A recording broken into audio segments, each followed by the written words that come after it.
Okay, New Jersey, so you voted to legalize marijuana. So, what comes next? Where is it sold? Who's it sold to? How do you deal driving under the influence? How do you tax it? Whether people can grow it at home. The details are going to be difficult, I think, for the administration to work out. And Assembly Minority Leader John Bramlett may have a point, but Governor Murphy's administration is hoping to tax the sale of marijuana at a rate of 6.6%, which they believe could generate up to $126 million a year. And for other states that have done this, the financial return has been lucrative. Particularly in states like Colorado, which has done a really nice job. They did it early, and they've generated billions of dollars of state revenue and local revenue for their, for the various causes that they've chosen to do. There's no question that there's, a ton of tax revenue. Now, something to keep in mind is that the legalization of marijuana will not give New Jersey residents the ability to go and purchase cannabis at dispensaries around the state. For that, one would still need a medical card because medical grade marijuana usually contains a higher CBD content than recreational weed, which means that when you're taking it, well, you don't feel the high that's associated with the recreational variety.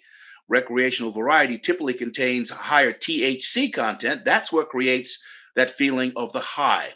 Of course, the legalization of marijuana in the Garden State also goes hand in hand with the expungement bill that Governor Phil Murphy signed earlier this year that requires low-level marijuana convictions to be sealed upon the case's disposition in order to prevent convictions from being used against the person in the future. And I would never want to see someone with small amounts of marijuana be charged and have a criminal record.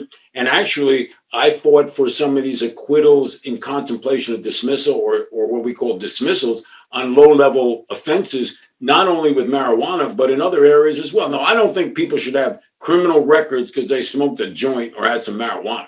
Minor amounts of cannabis, that bottles up the law enforcement community in things that are really non-consequential, right? And the number of folks that have, suffered because they maybe have made a mistake or they broke a law by having some cannabis and it led them down a path that only got worse, is really horrific. So, state lawmakers must now pass legislation for rules and regulations and, of course, create a commission for oversight.